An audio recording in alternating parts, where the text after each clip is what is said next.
Muito bem, vamos falar de um assunto que muito me interessa, Muito te que é interessa. canjibrina. É isso. Né? Vamos falar das canjibrinas hoje. Um assunto maravilhoso desse tema com Rafael Eu tava pensando aqui, esse mês de redução do consumo de álcool, ele vem bem no mês do carnaval ou antes? Será que o ouvinte vai gostar? Vai tomar o ouvido? Eis a questão. Mas assim, qualquer coisa você faz depois do carnaval também. Doutor, Eis a questão. É que aqui é o seguinte, a gente tem o PP para dar os mau exemplo e por isso a gente traz o doutor Rafael Fantin para dar Isso um bom aí. exemplo. A gente tem que equilibrar as coisas, é sobre isso que vamos falar, gente. Como que o álcool, ele afeta o bem-estar da pessoa, qual é o impacto do consumo excessivo de álcool. Porque o PP tava querendo que caísse essa pauta. O que ele queria? Eu já ia tirar essa pauta. Como é que você queria que colocasse? Como é bom beber cachaça? Como é bom beber cerveja? Pergunta pra mim assim, mas você bebe? Eu falei, claro que eu bebo. Beber faz parte do social, do cultural. Agora sim, a gente tem que saber nosso limite, não pode exagerar. Brincadeiras à parte, né, doutor? Brincadeiras à parte, tem que ter moderação mesmo, gente. Tem que ter moderação. E o carnaval muito tá chegando, cuidado. hein? Muito cuidado com o consumo excessivo no carnaval. E ó, galera, ó, beba do seu próprio copo. Verdade. Tá? Muito cuidado aí com colocação de drogas durante esse carnaval aí. Exatamente. Aproveitando o gancho, a Rádio Liberdade estará nas ruas, tá? No Carnaval de Minas, com o governo de Minas Gerais também, e vai dar justamente aquele copo com tirante. Serão distribuídos milhares de copos aí para que cada um fique com seu copo bonitinho aqui, aí, ó, viu, Pepe? chique, hein? E no nosso kit bloquinho aqui também tem isso. Então, acompanhe a Liberdade no Carnaval. Então, Mas vamos lá. Vamos que interessa, o restante tem pressa. Como que o álcool, doutor, afeta o condicionamento físico, performance e o bem-estar? Conta pra gente. O álcool, ele é uma substância que ela é considerada danosa ao organismo. Então o corpo ele pensa, bem, é algo danoso, eu preciso metabolizar ele na frente dos outros nutrientes. Então ele entra na frente do carboidrato, da gordura e da proteína. Mas o que acontece? Ele ocupa toda a mitocôndria, que é o organela que gera energia. Então o corpo deixa de gerar energia de forma eficiente. Aí já mostra aquele cansaço, muitas vezes aquela ressaca do dia seguinte. Uma outra coisa é que com o álcool você pode ter o início do sono mais rápido, mas o sono ele não atinge aquelas fases de profundidade. Então é um sono que te recupera menos. Então eu já vi, casos, de quem bebe para dormir. É uma péssima escolha. Agora deixa eu perguntar, uma pergunta pessoal minha, beber cerveja engorda? Adriana, você pode responder, porque nós estamos aqui. Ô, gente, vamos falar do que aconteceu aqui em off. O PP, quando o doutor chegou, ele falou, doutor, tem que ter uma conversa frente a frente com você. Esta barriga, que nada mais é do que a barriga da cerveja, da maçã de peito. Doutor. Mas olha só, você que vai beber no carnaval, 2 long neck equivale a 5 doses de ginkgo energético, pô. Você não bebe isso tudo, bebe? Não. Mas assim, um paciente fala assim, Rafael, mas você gosta de cerveja?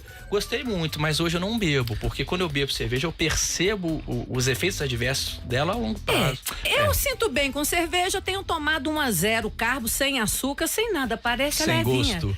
Mas doutor, pra mim ficou perfeito, ela é bem leve. Se a pessoa quer uma coisa leve, Doutor Rafael, o que a gente quer saber também?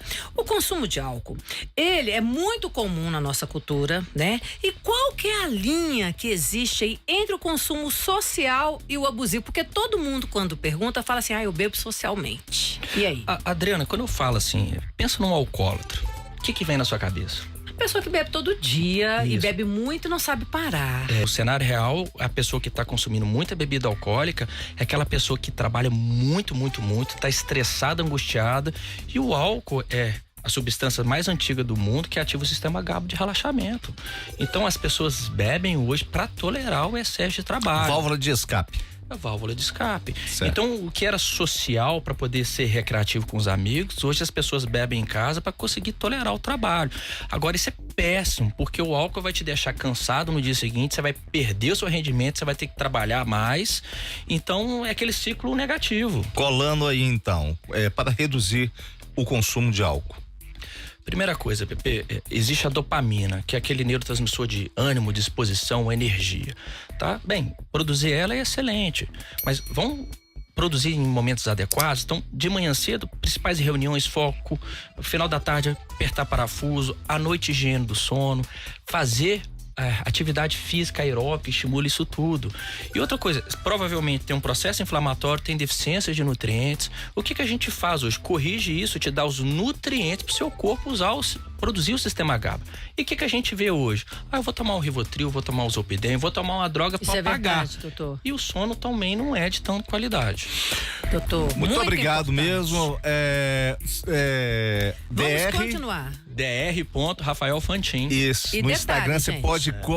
Gente, doutor é mágico, esse cara aqui é bacana demais. Conteúdo perfeito Conteúdo nas espetacular. redes sociais e aqui com a gente. Doutor Rafael, gente, valeu. Não termina por aqui, eu quero que ele fale sobre o álcool no relacionamento, sobre como que ele faz o metabolismo, mas tudo isso vai pro canal da Rádio Liberdade no YouTube, tá bom? A pergunta se engorda, né? Exatamente, valeu, tudo, Rafael. vou saber mais. Um abraço.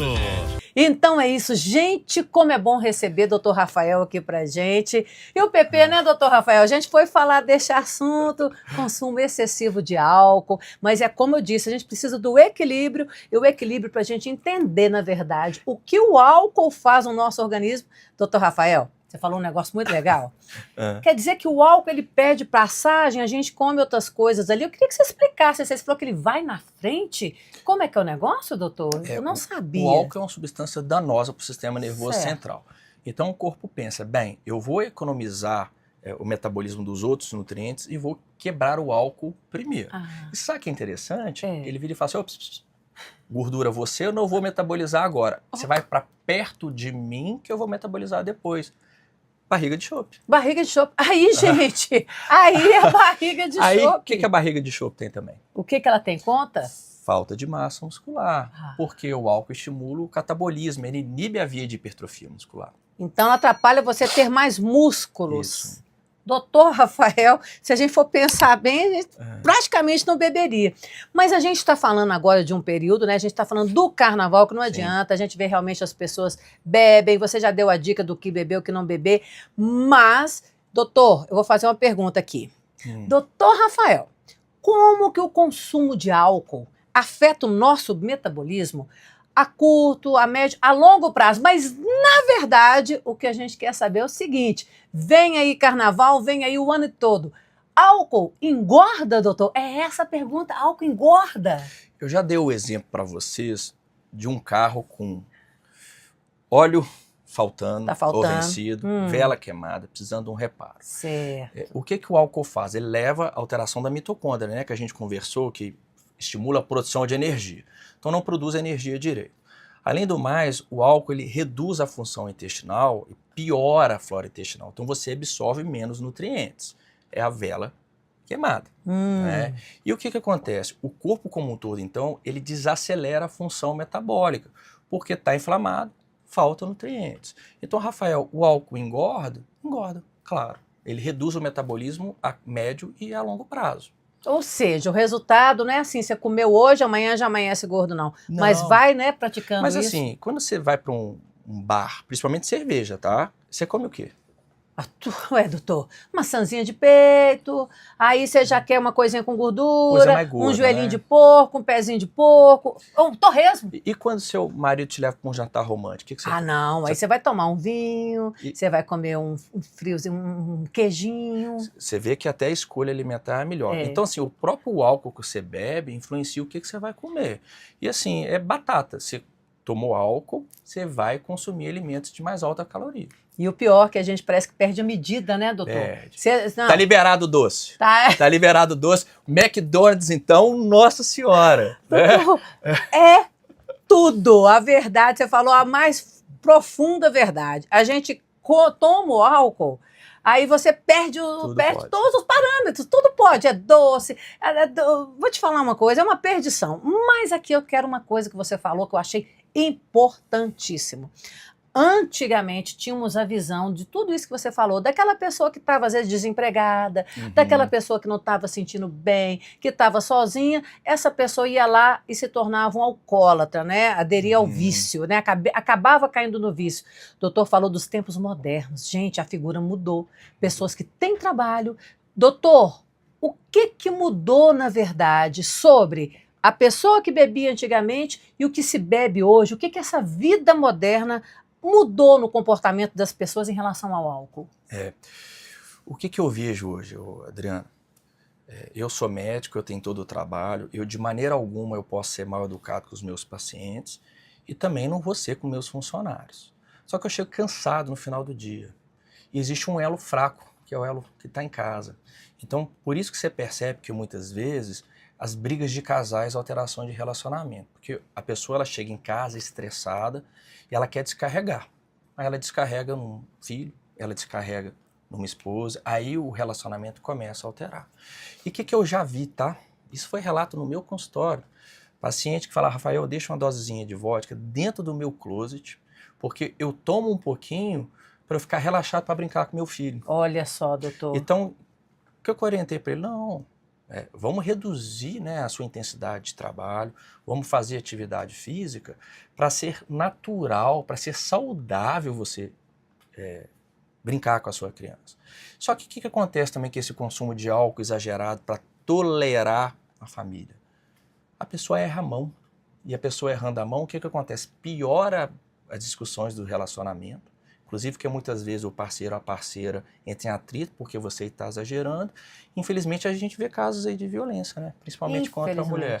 Doutor Rafael, você só falou verdades. O que você disse aí, eu também já vi um certo tipo de comportamento, que é o seguinte, a pessoa passa a vida toda atribulada durante a semana, não tem tempo, não acha tempo para fazer as coisas, né? Que seriam, como você sempre diz, buscar um momento para um esporte, atividade física, cuidar melhor da alimentação e do sono. Aí ela passa a semana toda trabalhando, aí ela não bebe, porém, ela chega no final de semana que ela vai ter o contato com a família, ela simplesmente empurra com a barriga, né, no álcool. Eu já vejo muitas famílias, sábado e domingo, com um consumo excessivo, aí vira essa cascata que você disse. Quanto mais você trabalha, mais cansado você está, mais vontade você tem de beber. Isso é uma resposta natural do corpo, porque o corpo pensa, esse cara precisa relaxar, essa pessoa precisa relaxar, precisa de GABA. O que tem? O álcool tem. Tem. Né? Então dá aquela vontade. Então assim... Qual que é a saída, doutor? Atividade física, pô. Entende? Fazer uma atividade física e pensar o seguinte, que não é só porque o corpo está te pedindo que você precisa seguir. E é muito interessante, Adriana, que o cérebro te oferece uma solução. Mas não é que você burla essa solução, mas você consegue mostrar para ela que essa solução não é mais adequada. Se você tem aquele raciocínio, pô, eu vou beber, tá, mas no dia seguinte eu vou ficar mais cansado, vou ficar mais indisposto, essa não é a solução adequada para mim. O cérebro ele para de te dar esse comando porque ele entende que ele te ofereceu algo que não é o mais propício para você. Pensa só, você está passando um período de estresse, ansiedade, o corpo vai te dar vontade de comer um doce para te recuperar, né? Você consegue também falar assim, não, o doce não vai resolver meu problema, minha separação, meu problema no trabalho. O corpo fala, tá bom. Então o corpo se adapta às ordens que você passa para ele. Doutor, tudo isso que você falou é tão importante, porque as pessoas estão envolvidas neste processo e não estão entendendo o que está se passando com ela. Ela começa a achar que é natural. E você explicando aqui, é muito importante que você explicou. Você está indo comer o doce, mas é para aliviar esse estresse. Você está indo tomar essa bebida alcoólica, não é pelo álcool em si, é devido ao GABA que você disse, não é isso? A necessidade de um neurotransmissor. Exatamente. E assim, é lógico que quando a pessoa bebe de forma excessiva, não existe meio termo, ela tem que parar de beber. Agora, eu não quero e não vou pedir para paciente nenhum, a não ser que tenha esse problema, parar de beber. Né? O que a gente faz? Não, cara, eu vou te passar algumas soluções para você não ter essa vontade. Não é mais fácil? Perfeito, perfeito, doutor, muito importante. Você e assim, quando a gente bebe durante o final de semana em excesso, como é que é a segunda-feira? Como diz o PP, diz ele que é assim, quando tá de ressaca na segunda-feira é assim, uma pessoa chega para ele assim, bom dia, ele, não, fala baixo. Ou seja, não é bom, né, doutor? Gente, muito importante a gente atentar, você até encaminhar, compartilhar esse nosso papo aqui com o doutor Rafael, porque eu percebi, doutor, muitas pessoas estão assim, já enveredaram nesse círculo vicioso, não entendem, chega o final de semana, isso aí que você falou, a pessoa deixa a vodka dentro do closet para poder. Então, ela não está jamais nem sabendo. E quando você fala que são algumas armadilhas que você vai criando ali e que você pode vencê-las. E uma outra coisa, a gente vê algumas propagandas da própria indústria, né, do próprio agro, a beber 1, 2 tacinhas por dia de vinho não é problema, o alcoólatra é aquela mulher que bebe mais de 1 dose por dia, o homem mais de 2, 3 doses. Sim. Isso é quando a gente está falando de doença, tá? Em relação ao álcool, inclusive do vinho, em relação à saúde cardiovascular, o que os estudos mostram é o contrário. Porque, inclusive, o que o vinho tem, o resveratrol, eu te dou num comprimidinho, você tem que beber 1000 garrafas. Então, assim, não funciona assim. Então, assim, a gente tem que pensar também no bem-estar, na qualidade de vida. Você pode beber 1 taça de vinho hoje, vai relaxar um pouquinho, tudo bem. Tá, mas e o dia de amanhã? Vai ser cansado. Aí o que você vai ter que fazer? Mas só mais 1 tacinha de vinho para relaxar. Aí no final você está bebendo todo dia. É verdade. Isso que o doutor está falando é o seguinte: todo mundo fala, não, essa taça de vinho aqui é recomendação médica. Mas é recomendação médica você fazer dieta, você ter uma alimentação saudável, você fazer atividade física. E não, eu não faço nada disso e toma uma tacinha de vinho. A gente tem que ter uma ideia que, sim, Adriana, a indústria farmacêutica, o próprio comércio, eles querem vender, eles vão estimular, né? Então, estimula o consumo de álcool, estimula o consumo de determinadas medicações, mas essa não é a melhor saída, não, né? Nunca vi falando de atividade física, nunca vi falando de redução de estresse, melhora da qualidade do sono. Verdade. Aí é o caminho duradouro. É isso aí. Doutor Rafael, muito obrigado mais uma vez, muito obrigada. Você está sempre nos esclarecendo coisas. Gente, e você que ainda não se inscreveu no canal da Liberdade, se inscreva. E doutor Rafael, doutor? É Dr. Fantin. Dr. Rafael Fantin, que lá tem conteúdos maravilhosos para você acompanhar sempre. Olha, obrigada, gente. Até a próxima. Mais, gente, um prazer.